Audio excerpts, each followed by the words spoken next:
خواتین و حضرات، اب میں آپ کے سامنے اس شخصیت کا مختصر سا تعارف کراؤں گا جس کو سننے کے لیے ہم سب آج اتنی بڑی تعداد میں اپنے بہت سارے کاموں کو چھوڑ کر، ضروریات کو چھوڑ کر یہاں جمع ہوئے ہیں۔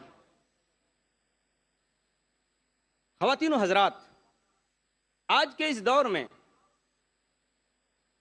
جس میں ہم اور آپ سانس لے رہے ہیں، یہ انتہائی پرآشوب اور پرفتن دور ہے۔ آج اسلام کو بہت سارے چیلنجوں کا سامنا ہے۔ اسلام دشمن طاقتوں کی دشمنی کا ایک پہلو یہ بھی ہے کہ اگر مسلمان رسمی اسلام کو نہیں چھوڑتے تو نہ چھوڑیں، مگر وہ مسلمان بھی نہ رہیں۔ اسی نظریے کو عملی جامہ پہنانے کے لیے ایک عرصے سے مغربی مشنریاں اور سیاسی طاقتیں اس میں زیادہ دلچسپی نہیں رکھتی کہ کتنے مسلمان اپنا دین چھوڑ چکے ہیں، بلکہ وہ یہ دیکھ رہے ہیں کہ مسلمان مغربی کلچر کو اپنانے میں ہی اپنی نجات سمجھیں۔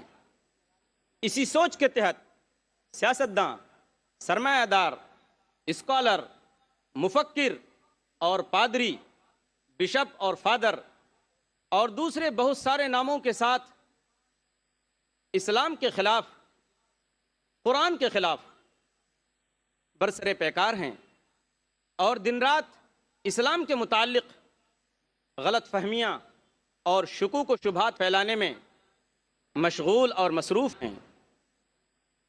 کبھی سائنسی تحقیقات کی آڑ میں قرآن اور اسلام پر حملہ کیا جاتا ہے، تو کبھی سماجی و اخلاقی حوالے سے اس کی تعلیمات کا مذاق اڑایا جاتا ہے۔ مگر جیسا کہ قرآن میں اللہ تعالیٰ نے کھول کھول کر بیان کیا ہے کہ لِيُظْهِرَهُ عَلَى الدِّينِ كُلِّهِ، کہ یہ وہ دین ہے جو تمام ادیان پر، تمام مذاہب پر غالب ہو کر رہے گا۔ جیسا کہ کسی شاعر نے کہا ہے کہ اسلام کی فطرت میں قدرت نے لچک دی ہے، اسلام کی فطرت میں قدرت نے لچک دی ہے، اتنا ہی یہ ابھرے گا جتنا کہ دبائیں گے۔ اور فانوس بن کر جس کی حفاظت ہوا کرے، وہ شمع کیا بجھے جسے روشن خدا کرے۔ اور اس کا منظر بارہا ہمارے اور آپ کے سامنے آتا ہے۔ ہم اخبارات میں پڑھتے ہیں کہ 9/11 کے بعد جن لوگوں نے اسلام کو بدنام کرنے کی خاطر یہ منصوبہ رچا اور یہ پلاننگ کی، ان کو منہ کی کھانی پڑی۔ ان لوگوں نے دیکھا کہ اسلام کو بدنام کرنے کے لیے انہوں نے یہ پروگرام طے کیا اور لوگ اسلام سے قریب ہوتے گئے اور اسلام کو گلے لگاتے گئے۔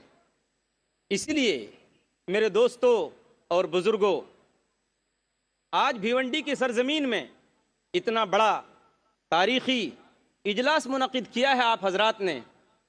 بے شک مبارک ہو آپ کو یہ میزبانی کہ آپ نے اتنے مہمانوں کو بلایا ہے اور ان کو دعوت سخن دی ہے کہ وہ اسلام کے نام پر، دین کے نام پر، قرآن کے نام پر اور مذہب کے نام پر ایک آواز پہ لبیک کہیں اور بھیونڈی کی سرزمین میں جمع ہو کر اس کی گواہی دیں کہ واقعی ہم کو، آپ کو، ہر مسلمان بچے کو، ہر مسلمان بچی کو اسلام سے لگاؤ ہے، اسلام سے پیار ہے، اسلام سے محبت ہے، اسلام سے دلچسپی ہے، اور ہماری اور آپ کی عظمت کا راز صرف اسلام کے اندر اور مسلمان ہونے کی حیثیت سے چھپا ہوا ہے۔ یاد کیجئے وہ تاریخی جملہ کہ جب حضرت عمر رضی اللہ تعالیٰ عنہ کا قافلہ دمشق کی سرزمین کو فتح کرتا ہے اور وہاں داخل ہوتا ہے، حضرت عمر رضی اللہ تعالیٰ عنہ سے کہا گیا کہ آپ سپہ سالار ہیں، آپ فاتح ہیں، آپ لباس اپنا چینج کر لیجئے، آپ کا لباس پرانا ہے، پھٹا ہوا ہے۔ حضرت عمر رضی اللہ تعالیٰ عنہ نے کیا کہا تھا؟ اِنَّا نَحْنُ قَوْمٌ أَعَزَّنَا اللَّهُ بِالْإِسْلَامِ فَلَا نَطْلُبُ الْعِزَّ فِي غَيْرِهِ، ہم ایسی قوم ہیں جس کو اللہ تبارک و تعالیٰ نے اسلام کی وجہ سے عزت دی ہے، ہم لباس میں عزت نہیں ڈھونڈتے۔ خواتین و حضرات، جب بھی قرآن و اسلام کے خلاف کوئی سازش وجود میں آتی ہے تو اللہ تعالیٰ اپنے منتخب کردہ بندوں سے اس کی حفاظت کا انتظام کر دیتا ہے۔ اس تسلسل میں اگر موجودہ دور پر نظر ڈالی جائے تو ہمیں ایک ایسی شخصیت نظر آتی ہے جس نے اسلام کے خلاف چیلنجوں کا ڈٹ کر مقابلہ کیا ہے، اور وہ ہیں محترم جناب ڈاکٹر ذاکر نائک صاحب۔ انہوں نے مسلم دنیا ہی میں نہیں بلکہ مغربی دنیا اور امریکہ میں بھی اسلام اور قرآن کی حقانیت و عظمت کو جس طرح منوایا ہے وہ کسی عام آدمی کے بس کی بات نہیں۔ یہی وجہ ہے کہ ممبئی کے انگریزی روزنامہ انڈین ایکسپریس نے اپنی 22 فروری 2009 کی اشاعت میں 100 موسٹ پاورفل انڈین کے عنوان سے، یعنی ہندوستان کی 100 بااثر اہم ترین شخصیات میں ڈاکٹر ذاکر نائک کو بھی شامل کیا ہے۔ فہرست میں ڈاکٹر ذاکر نائک صاحب کا نمبر 82واں ہے۔ دیگر شخصیات میں فلمی، سیاسی اور تجارتی شخصیات ہیں جیسے راہل گاندھی، سونیا گاندھی، منموہن سنگھ، پرنب مکھرجی، مکیش امبانی، انل امبانی وغیرہ۔ اس کے علاوہ اس میں روحانی و مذہبی پیشواؤں کی فہرست بھی جاری کی گئی ہے۔ ٹاپ 10 اسپریچول گروز کے عنوان سے شائع 10 روحانی و مذہبی شخصیات میں بھی ڈاکٹر ذاکر نائک کا نمبر 3 ہے۔ اس میں غور کرنے کی بات یہ ہے کہ مسلمانوں میں مبلغ و پریچر کی حیثیت سے صرف ایک ہی نام ہے اور وہ ہے ڈاکٹر ذاکر نائک کا، اور اس سے زیادہ غور کرنے کی بات یہ ہے کہ 10 گروؤں میں کوئی شنکر آچاریہ، کوئی بشپ یا فادر، کوئی مذہبی پریچر نہیں۔ بابا رام دیو کا نام یوگا کی حیثیت سے، شری شری روی شنکر کا نام آرٹ آف لیونگ کی حیثیت سے، سسٹر نرملا کا نام چیریٹی کی حیثیت سے لیا گیا ہے۔ گویا ایک ہی شخص ہے جو مذہب کا پرچار کرتا ہے، وہ کوئی ہندو نہیں، وہ کوئی کرسچن نہیں بلکہ مسلم ہے، اور وہ ہیں ڈاکٹر ذاکر نائک صاحب۔ سچ کہا اللہ تبارک و تعالیٰ نے کہ ذالک فضل اللہ یؤتیہ من یشاء، یہ اللہ کا فضل ہے، وہ جسے چاہتا ہے عطا کرتا ہے۔ یہ رتبہ بلند ملا جس کو مل گیا، اور پھر صداقت ہو تو دل سینوں سے کھنچنے لگتے ہیں واعظ، حقیقت خود کو منوا لیتی ہے، مانی نہیں جاتی۔ اب ہم انتہائی ادب و احترام کے ساتھ عالم اسلام کے اور پوری دنیا کے مشہور مبلغ اسلام ڈاکٹر ذاکر نائک صاحب کو دعوت سخن دیتے ہیں کہ قرآن اور جدید سائنس کے عنوان پر تقریر پیش فرمائیں۔ ہم استقبال کرتے ہیں ڈاکٹر ذاکر نائک کا۔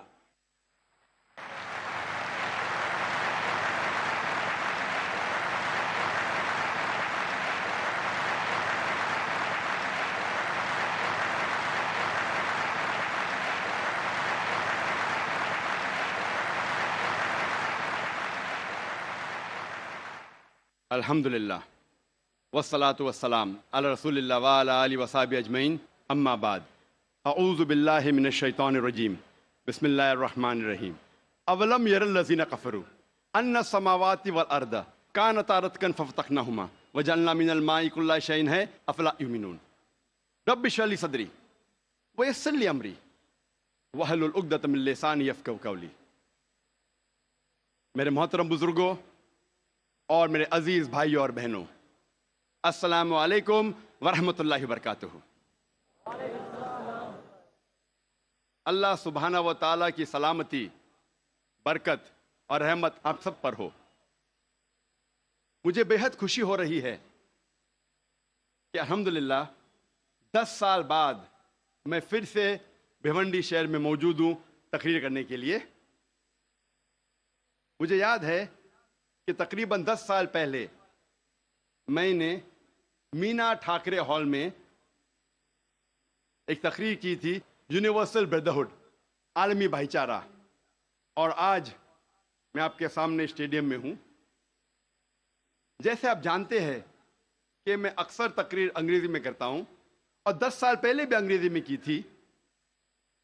چند مواقع پر جب آرگنائزر اصرار کرتے ہیں کہ میں کچھ بات اردو میں کہوں تو میں کوشش کرتا ہوں میرے کمزور ہندی یا اردو میں کچھ بات کہوں۔ چونکہ میں نے تعلیم انگریزی میں حاصل کی ہے تو ظاہر ہے اس اردو یا ہندی تقریر میں کافی غلطیاں کروں گا۔ اسی لیے تقریر کے شروع میں ہی میں آپ سب سے معذرت چاہتا ہوں اور آپ سے درخواست کرتا ہوں کہ آپ میرے تقریر کے پیغام پہ توجہ دیجیے اور میری غلطیوں کو نظر انداز کیجیے۔ آج کی تقریر کا موضوع ہے قرآن اور جدید سائنس۔ اور جیسے آپ جانتے ہیں کہ جتنے سائنٹیفک ٹرمنالوجیز ہے وہ اکثر انگریزی میں ہیں، سائنس کے جتنے الفاظ ہیں اکثر انگریزی میں ہیں، اور کیونکہ میں نے سائنس بھی انگریزی میں پڑھی ہے اسی لیے اس اردو تقریر میں مجھے اور دقت ہوگی۔ اسی لیے اللہ تعالیٰ سے دعا کرتا ہوں، اور جب ہم انگریزی سائنٹیفک ٹرمنالوجیز کو اردو میں ترجمہ کرتے تو اکثر عوام اسے نہیں سمجھتی۔ مثال کے طور پہ علم حیاتیات، میں پوچھنا چاہتا ہوں کہ اس ماشاء اللہ بھرے میدان میں ہزاروں لوگ ہیں، کتنے لوگ علم حیاتیات کا مطلب جانتے ہیں؟ اپنا ہاتھ اوپر کر سکتے؟ 2% بھی نہیں۔ علم حیاتیات کا مطلب ہے بائیولوجی۔ کتنے لوگ بائیولوجی کا مطلب جانتے ہیں؟ ہاتھ اوپر کیجئے۔ بائیولوجی، بائیولوجی، ہاتھ اوپر کیجئے۔ کتنے لوگ جانتے ہیں بائیولوجی کے بارے میں؟ ماشاءاللہ اکثر لوگ۔ تو اسی لیے جب ہم انگریزی سائنٹیفک ٹرمنالوجی کا ترجمہ کرتے ہیں تو اکثر لوگ کے سر کے اوپر جاتا ہے، باؤنسر جاتا ہے۔ پھر جو اردو داں ہیں، جو ماہرین اردو زبان میں، وہ لوگ سمجھتے ہیں۔ پھر بھی میں کوشش کروں گا کہ انگریزی سائنٹیفک ٹرمنالوجی کو اردو میں ترجمہ کروں یا ہندی میں ترجمہ کروں، لیکن ظاہر ہے کافی غلطیاں ہوں گی۔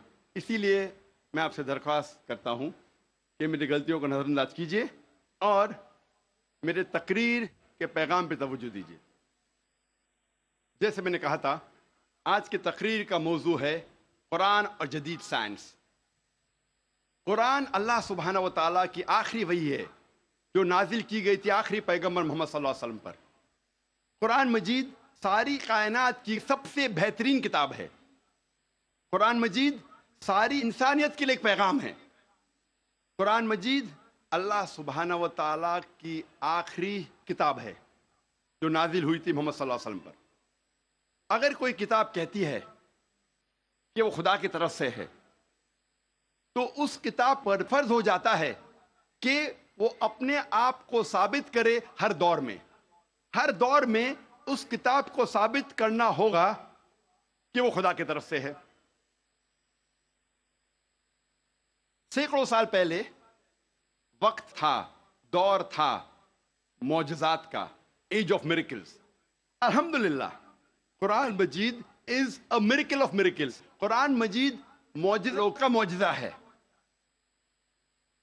اس کے بعد آیا دور ادب کا، لٹریچر، پوئٹری۔ الحمدللہ مسلمان اور غیر مسلمان عربی داں یہ کہتے ہیں کہ عربی میں سب سے بہترین کتاب عربی ادب کے لحاظ سے وہ ہے قرآن مجید۔ اور اللہ سبحانہ و تعالیٰ چنوتی دیتے ہیں قرآن مجید میں۔ اللہ سبحانہ و تعالیٰ چیلنج کرتے ہیں سورہ بقرہ میں، سورہ نمبر 2 آیت نمبر 23 اور 24 میں اللہ سبحانہ و تعالیٰ کہتے ہیں وَإِن كُنتُمْ فِي رَيْبٍ مِّمَّا نَزَّلْنَا عَلَىٰ عَبْدِنَا، اور اگر آپ کو شک ہے کہ ہم نے یہ کتاب نازل کی ہمارے بندے پر، اگر آپ کو شک ہے فَأْتُوا بِسُورَةٍ مِّن مِّثْلِهِ، تو آپ ایک سورہ قرآن مجید جیسی پیش کیجئے۔ مِن مِّثْلِهِ، ہو بہو نہیں، قرآن مجید جیسی ایک سورہ آپ پیش کیجئے۔ وَادْعُوا شُهَدَاءَكُم مِّن دُونِ اللَّهِ إِن كُنتُمْ صَادِقِينَ، اور بلاؤ اپنے مددگار کو اور اپنے گواہ کو اللہ کے علاوہ اگر آپ سچے ہیں۔ فَإِن لَّمْ تَفْعَلُوا، اور اگر آپ نہیں پیش کر سکتے، وَلَن تَفْعَلُوا، اور آپ ہرگز پیش نہیں کر سکتے، فَاتَّقُوا النَّارَ الَّتِي وَقُودُهَا النَّاسُ وَالْحِجَارَةُ أُعِدَّتْ لِلْكَافِرِينَ، تو ڈرو اس آگ سے جس کا ایندھن انسان اور پتھر ہے، جو انکار کرنے والوں کے لیے تیار کیا ہے۔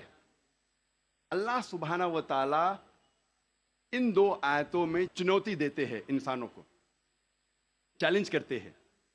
یہ اس وقت دور تھا عربی ادب کا، اس وقت عربوں کو ناز تھا اپنی عربی زبان پر، اور وہ سمجھتے تھے کہ ان سے بہتر دنیا میں کوئی نہیں ہے، اس وقت اللہ سبحانہ و تعالیٰ قرآن مجید نازل کرتے ہیں اور ساری انسانیت کو چنوتی دیتے ہیں، چیلنج کرتے ہیں کہ اگر آپ کو شک ہے کہ یہ کتاب خدا کی طرف سے نہیں ہے تو آپ قرآن مجید جیسی ہو بہو نہیں، ملتی جلتی ہو بہو تو دور کی بات ہے، ایک سورہ پیش کرو، اور قرآن مجید کی سب سے چھوٹی سورت ہے 3 آیتوں کی، صرف 10 الفاظ۔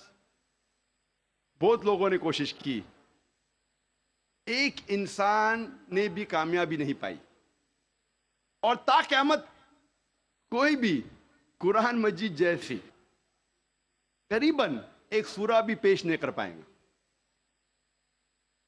لیکن آج کا دور ادبی دور نہیں ہے، it's not an age of literature and poetry. اگر کوئی کتاب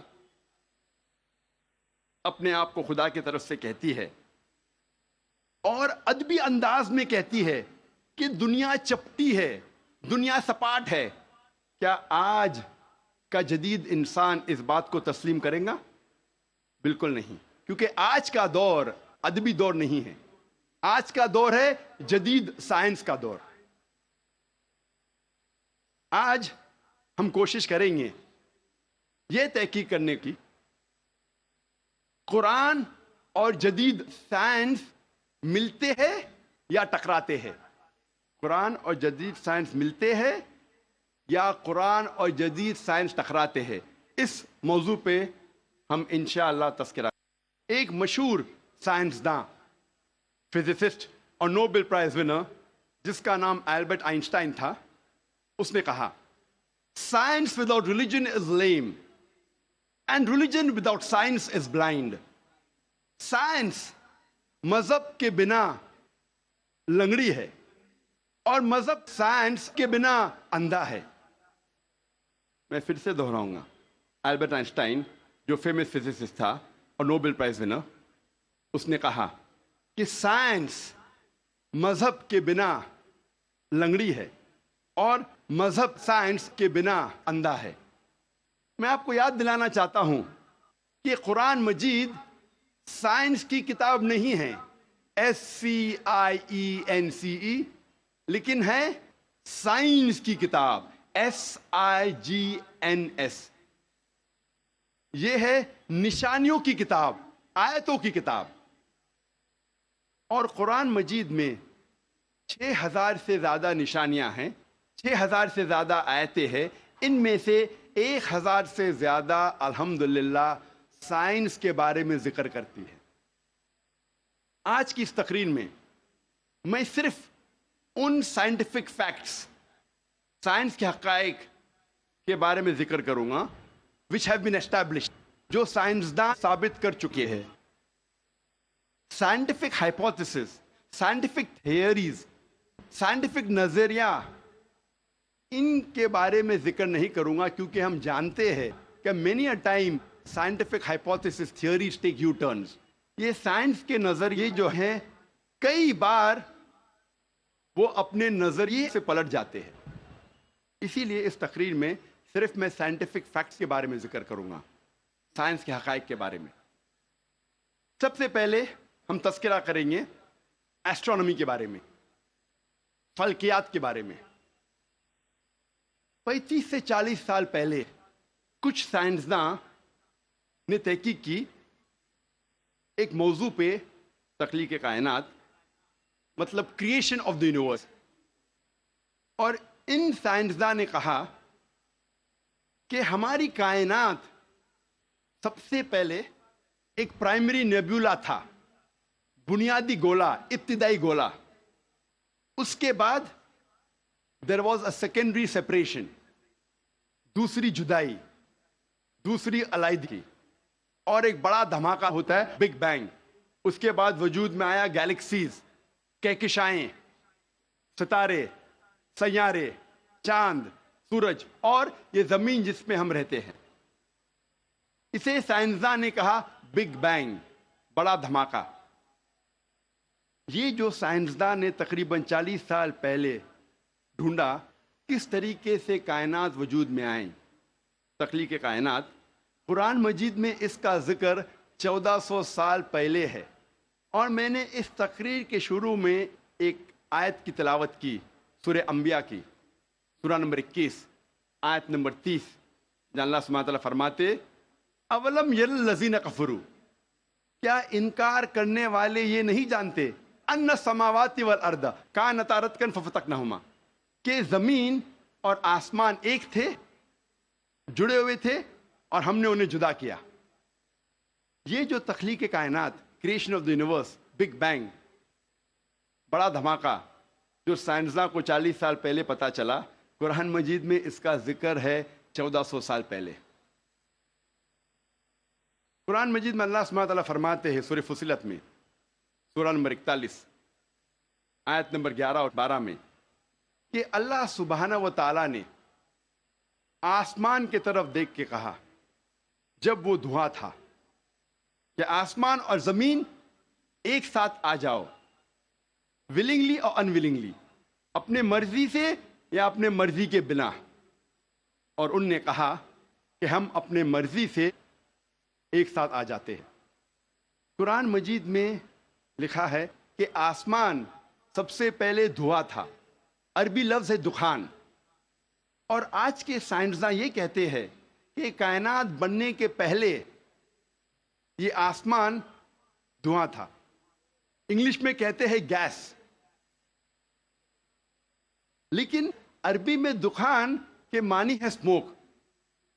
کچھ مفسرین نے ترجمہ کیا مسٹ، دھند، جو میرے حساب سے صحیح ترجمہ نہیں، کیونکہ دھند ہوتا ہے ٹھنڈا اور دھواں ہوتا ہے گرم۔ دھماکے کے بعد ہم اکثر دیکھتے ہیں گرم دھواں، دھند نہیں دیکھتے۔ تو قرآن مجید میں لکھا ہے کہ آسمان تھا دھواں، اور آج سائنس یہ کہتی ہے کہ اسموک گیس سے اور بہترین لفظ ہے۔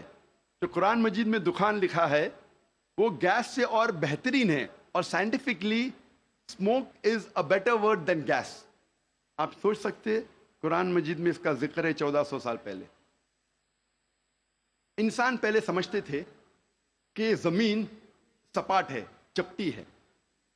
سب سے پہلی بار اگر کوئی انسان نے یہ ثابت کیا کہ دنیا بیضوی ہے، وہ ایسا Francis Drake sun 1577 1577 when he sailed around the earth، جب سمندر پہ سفر کیے دنیا کے گول، تو فرانسس ڈریک نے ثابت کیا کہ دنیا بیضوی ہے۔ قرآن مجید میں اس کا ذکر ہے 1400 سال پہلے۔ قرآن میں اللہ تعالیٰ فرماتے ہیں سورہ لقمان میں، سورہ نمبر 31 آیت نمبر 29 میں، الم ترى ان اللہ یلیج اللیل فی النہار ویلیج النہار فی اللیل، اللہ سبحانہ و تعالیٰ نے رات کو دھیرے دھیرے، آہستہ آہستہ دن میں تبدیل کیا، اور دن کو دھیرے دھیرے، آہستہ آہستہ رات میں تبدیل کیا۔ یہ دن کا رات اور رات کا دن آہستہ آہستہ دھیرے دھیرے تبدیل ہونا یہ ثبوت دیتا ہے کہ دنیا بیضوی ہے۔ اگر دنیا چپٹی اور سپاٹ ہوتی تو دن فوراً رات میں تبدیل ہوتا اور رات فوراً دن میں تبدیل ہوتی۔ اللہ تعالیٰ فرماتے سورہ الزمر میں، سورہ نمبر 39 آیت نمبر 5 میں، کہ اللہ سبحانہ و تعالی رات کو دن پہ لپیٹتا ہے اور دن کو رات پہ لپیٹتا ہے۔ قرآن میں عربی لفظ ہے قوارہ، جس کے معنی لپیٹنا۔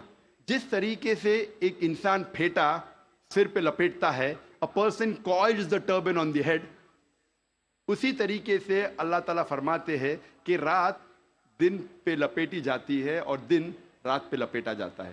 یہ دن کا رات اور رات کا دن پہ لپیٹنا اسی وقت پاسبل ہے جب دنیا بیضوی ہے۔ اگر دنیا چپٹی اور سپاٹ ہوتی تو یہ ممکن نہ ہوتا۔ قرآن مجید میں اللہ تعالیٰ فرماتے ہیں سورہ نازیات میں، سورہ نمبر 79 چیپٹر 79 آیت نمبر 30 میں، وَالْأَرْضَ بَعْدَ ذَلِكَ دَحَاهَا، اور اس کے بعد اللہ سبحانہ و تعالیٰ نے زمین کو پھیلایا بچھونا جیسے۔ دہا کہ ایک معنی ہے پھیلانا، اور دہا کی دوسری معنی آتا ہے عربی لفظ دھویا سے، جس کے معنی ہے بیضہ، جس کے معنی ہے انڈا۔ اور ہم جانتے ہیں کہ دنیا گول ہے، بیضوی ہے، اور ہم یہ بھی جانتے ہیں آج کہ دنیا پوری طریقے سے گول نہیں ہے، وہ اوپر اور نیچے سے from the poles it is flattened, اوپر اور نیچے سے چپٹی ہے، جسے ہم کہتے ہیں انگریزی میں جیو اسفیئریکل ان شیپ، ارضی بیضوی. اور یہ لفظ جو دہا ہے وہ عام انڈے کے لیے نہیں ہے، عام بیضے کے لیے نہیں، خصوصاً شتر مرغ کے انڈے کے لیے، شتر مرغ کے بیضے کے لیے. اور جب ہم دیکھتے ہیں شتر مرغ کا بیضہ، انڈا اس جیو اسفیئریکل ان شیپ، ارضی بیضوی کے شکل میں ہے. آپ سوچ سکتے ہیں 1400 سال پہلے اس کتاب میں لکھا ہے کہ یہ زمین، یہ دھرتی اس جیو اسفیئریکل ان شیپ، ارضی بیضوی شکل میں ہے. پہلے انسان یہ سوچتے تھے یہ چاندنی جو ہے، چاند کی روشنی، یہ اس کی خود کی روشنی ہے. چند صدی پہلے ہمیں پتا چلا کہ چاند کی روشنی، چاندنی اس کی خود کی روشنی نہیں ہے، یہ سورج کی لی ہوئی روشنی ہے، سورج کی منعکس شدہ ریفلیکٹڈ لائٹ ہے، بوروڈ لائٹ ہے. قرآن مجید میں اللہ سبحانہ تعالیٰ فرماتے ہیں سورہ فرقان میں، سورہ نمبر 25 آیت نمبر 61 میں، اللہ سبحانہ و تعالیٰ نے آسمان میں برج رکھے، تاروں کے جھنڈ، اور اس میں رکھا سورج جس کے پاس خود کی روشنی ہے، سلگتا ہوا چراغ، اور رکھا چاند جس کی لی ہوئی روشنی ہے. قرآن میں سورج عربی میں کہا گیا ہے شمس، اور اس کی روشنی کو کہا گیا ہے سراج، وہاج اور دیا، جس کے معنی ہے سلگتا ہوا چراغ یا مشال یا دیا. تینوں کے معنی ہیں کہ سورج کی روشنی خود کی ہے. اور چاند کو کہا گیا ہے قرآن مجید میں قمر، اور چاندنی کو کہا گیا ہے منیر یا نور. منیر مینز بوروڈ لائٹ، لی ہوئی روشنی، یا نور میننگ ریفلیکٹڈ لائٹ، منعکس شدہ روشنی، ریفلیکٹڈ لائٹ. آپ سوچ سکتے قرآن مجید 1400 سال پہلے کہتا ہے کہ یہ چاندنی خود کی روشنی نہیں ہے، چاند کی لی ہوئی روشنی ہے. اور اس کا ذکر سورہ فرقان سورہ نمبر 25 آیت نمبر 61 کے علاوہ سورہ یونس میں سورہ نمبر 10 آیت نمبر 5 میں، اور سورہ نوح میں سورہ نمبر 71 آیت نمبر 15 اور 16 میں. پہلے سائنسداں یہ سمجھتے تھے کہ زمین کائنات کا مرکز ہے اور باقی سیارے، چاند اور سورج زمین کے گول گھوم رہے ہیں، چکر لگا رہے ہیں. اسے کہتے تھے تھیوری آف جیو سینٹرزم، زمین کو مرکز سمجھنے کا نظریہ. اور یہ لوگ 2 صدی سے، ٹولمی کے وقت سے مانتے تھے، 16ویں صدی تک، جب تک کوپرنیکس نے کہا کہ زمین کے گول چاند اور سیارے نہیں چکر لگا رہے ہیں، لیکن سورج کے گول زمین، چاند اور باقی سیارے چکر لگا رہے ہیں، گھوم رہے ہیں.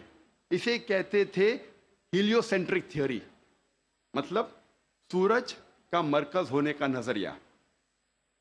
اور سن 1609 میں ایک جرمن سائنٹسٹ جس کا نام تھا یوہنس کیپلر، اس نے لکھا اپنی کتاب میں ایسٹرونوما نووا کہ صرف سیارے اور چاند سورج کے گول گھوم نہیں رہے ہیں، لیکن زمین، چاند اور سیارے، پلانٹس، سورج کے گول گھومنے کے علاوہ اپنے محور پہ گردش کر رہے ہیں. They are rotating about their own axis. اور جب میں اسکول میں تھا، میں سن 1981 میں 10ویں میں تھا، جغرافی میں نے پڑھا تھا کہ زمین، چاند اور سیارے، پلانٹس، وہ چکر لگا رہے ہیں، دے ریوالونگ اینڈ روٹیٹنگ، اور اپنے محور پہ گردش کر رہے ہیں. لیکن سورج اپنے محور پہ گردش نہیں کر رہا ہے. لیکن میں نے جب قرآن کی ایک آیت پڑھی سورہ انبیاء سورہ نمبر 21 آیت نمبر 33 میں اللہ سبحانہ وتعالیٰ فرماتے ہیں هو الذی خلق اللیل والنہار، اللہ سبحانہ و تعالیٰ نے رات اور دن بنایا، والشمس والقمر، سورج اور چاند، کل فی فلک یسبحون، وہ گھوم رہے ہیں اور اپنے محور پہ گردش کر رہے ہیں. قرآن کا لفظ یہاں ہے یسبحون. قرآن یہ کہتا ہے کہ sun and the moon are revolving, چکر لگا رہے ہیں، گھوم رہے. اس کے علاوہ یسبحون، یہ عربی لفظ یسبحون آتا ہے لفظ صباح سے، اور صباح ایک عربی لفظ ہے جو چلتے ہوئے جسم کے موومنٹ کو ڈسکرائب کرتا ہے. مثال کے طور پہ اگر میں کہوں گا کہ کوئی انسان پانی میں سباہ کر رہا ہے، اس کے یہ معنی نہیں کہ وہ پانی کے اوپر فلوٹ کر رہا ہے، اس کے معنی ہے کہ وہ پانی میں تیر رہا ہے. اگر میں کہوں گا کوئی سباہ کر رہا ہے زمین پہ، اس کا مطلب نہیں کہ وہ آدمی زمین پہ رول کر رہا ہے، اس کا مطلب ہے کہ وہ انسان زمین پہ چل رہا ہے یا دوڑ رہا ہے. اسی طریقے سے جب اللہ سبحانہ تعالیٰ یہ لفظ کا استعمال کرتے ہیں کوئی فلکی جسم کے لیے فار اے سیلیسٹل باڈی، اس کے معنی نہیں کہ وہ فلائی ہو رہا ہے یا فلوٹ ہو رہا ہے، اس کے معنی ہے it is rotating about its own axis, وہ اپنے محور پہ گردش کر رہا ہے. آج سائنس ترقی کرنے کے بعد سائنس یہ کہتی ہے کہ آپ سورج کا عکس ٹیبل کے اوپر دیکھ سکتے ایک آلے کے ذریعے، اور پتہ لگتا ہے کہ سورج میں بلیک سپاٹس ہے، اور یہ بلیک سپاٹس تقریباً 25 دن لیتے ہیں گردش کرنے کے لیے. اس سے یہ ثابت ہوتا ہے کہ سورج تقریباً 25 دن لیتا ہے ایک گردش کرنے کے لیے. تو آج سائنس یہ تسلیم کرتی ہے کہ سورج بھی اپنے محور پہ گردش کر رہا ہے. جو میں نے اسکول میں تقریباً 28 سال پہلے پڑھا تھا کہ سورج واز اسٹیشنری، سورج گردش نہیں کر رہا ہے، تو 28 سال پہلے میں نے اسکول میں پڑھا. آج سائنس اسے تسلیم کرتی ہے، اور قرآن مجید میں اس کا ذکر ہے 1400 سال پہلے. اور آج اکثر اسکول کے سائنس کی کتاب میں اس کو انکارپوریٹ کیا جا چکا ہے. یہ نئی چیز داخل ہو چکی ہے سائنس کی کتابوں میں کہ سورج اپنے محور پہ گردش کر رہا ہے. اللہ تعالیٰ فرماتے سورہ یاسین میں سورہ نمبر 36 آیت نمبر 40 میں کہ سورج چاند کو نہیں پکڑ سکتا اور دن کو رات نہیں پکڑ سکتی. The sun cannot outstrip the moon, neither can night catch up with the day. کل فی فلک یسبحون، یہ اپنے محور پہ گردش کر رہے. اس کے معنی کہ چاند اور سورج کے جو ایکسس ہے، جو ریولیوشن کا ہے، وہ ڈیفرنٹ ہے، وہ علیحدہ ہے، اسی لیے وہ آپس میں کبھی نہیں ملیں گے. آج سائنس یہ کہتی ہے کہ جو سورج کی روشنی ہم دیکھتے ہیں it is due to a chemical reaction, یہ ایک کیمیکل ریئیکشن کے وجہ سے ہے جو کروڑوں سالوں سے چل رہا ہے، اور ایک دن یہ کیمیکل ریئیکشن بند ہو جائے گا اور سورج ختم ہو جائے گا. لیکن سائنسداں کہتے ہیں کہ اس کو اور کروڑوں سال لگیں گے، اور کروڑوں سال کے بعد ایک کیمیکل ریئیکشن بند ہوگا. یعنی سائنس یہ کہتی ہے کہ ایک وقت آئے گا جب سورج نشٹ ہو جائے گا، ختم ہو جائے گا. قرآن میں اللہ تعالیٰ فرماتے ہیں سورہ یاسین میں سورہ نمبر 36 آیت نمبر 38 میں وَالشَّمْسُ تَجْرِي لِمُسْتَقَرٍّ لَهَا، کہ سورج جا رہا ہے اپنے مستقر کی طرف، سورج جا رہا ہے اپنے ڈیسٹینیشن پہ. سورج ایک مقرر وقت کے لیے ہے. مستقر کے معنی مقرر وقت اور مقرر جگہ، اس کے دو معنی ہوتے ہیں. مستقر کے معنی کہ سورج ایک مقرر وقت کے لیے ہے اور مقرر جگہ کی طرف جا رہا ہے. یہ سائنس آج تسلیم کرتی ہے کہ سورج ایک مقرر وقت کے لیے ہے، اور سائنس یہ بھی مانتی ہے کہ سورج کائنات کے ایک نقطے کی طرف جا رہا ہے جس کا نام ہے سولر اپیکس. ان دا ہرکولینز الفا لائرا 12 میل پر سیکنڈ کی رفتار پہ. قرآن میں لکھا ہے مستقر، مقرر جگہ کی طرف. سائنس کہتی ہے دونوں معنی مستقر کے، مقرر جگہ اور مقرر وقت دونوں الحمدللہ صحیح ہے۔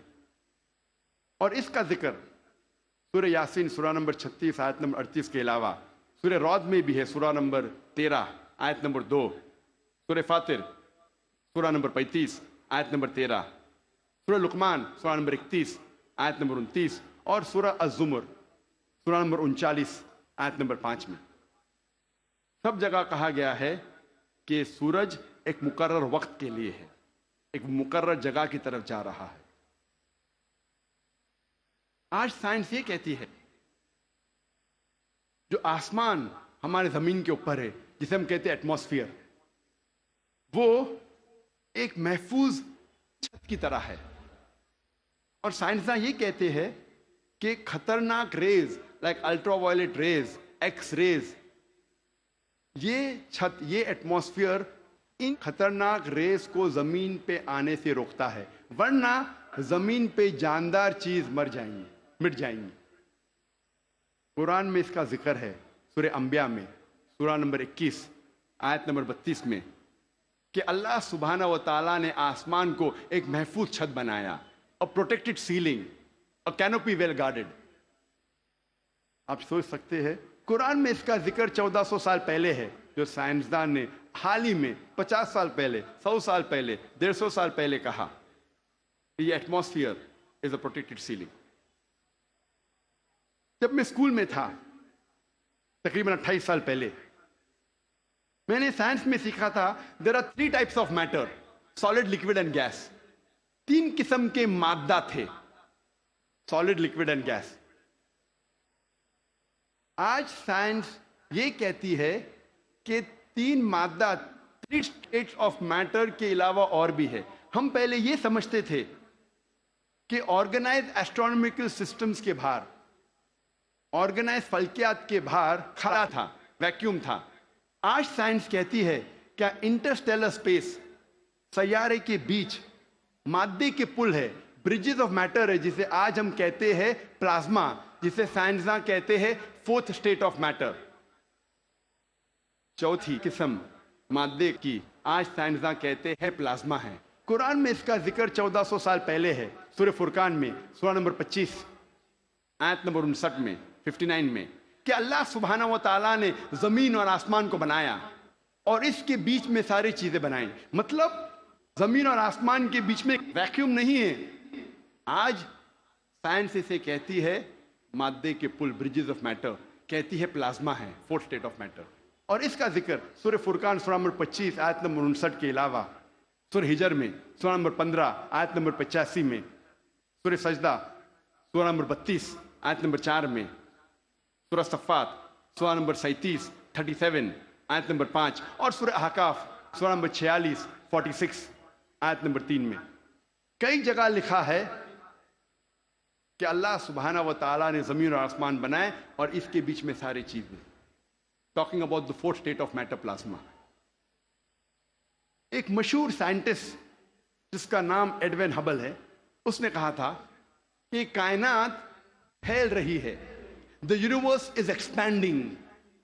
اور قرآن میں اللہ تعالیٰ فرماتے ہیں سورہ ذاریات میں سورہ نمبر 51 آیت نمبر 47 آیت نمبر 47 میں کہ ہم نے یہ کائنات بنائی پھیلتی ہوئی، عربی لفظ مؤسیونا، پھیلنا۔